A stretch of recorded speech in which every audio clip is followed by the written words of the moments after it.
যদি ইভেন টি শার্টের ব্যবসাও করেন, ইভেন আলু ভর্তা বিক্রির ব্যবসাও করেন, একসময় যখন এক্সপ্যান্ড করবে, আপনি বিরিয়ানির ব্যবসা করেন, আজকে একটা হোক অর্ডার, 2 বছর পরে 26টা আউটলেট হোক, ওনারাই আপনাকে খুঁজে নিবে।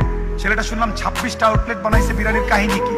ও যদি বিরিয়ানির 26টা আউটলেট বানাইতে পারে, ও তাহলে জুতারও 26টা আউটলেট বানাইতে পারবে। ওকে ডাক, তখন আপনাকে পাত্তা দিবে। আর যখনই দেখবে যে প্রচুর ছবি আসতেছেন যাচ্ছেন, কাজের কথা কোথায়, দক্ষতার কথা কোথায়, অ্যাকচুয়াল বিজনেসের কথা কোথায়, তখন বলবে ও ক্যারেক্টার লাইক সমস্যা নাই, ডাকিস। That's the whole scenario.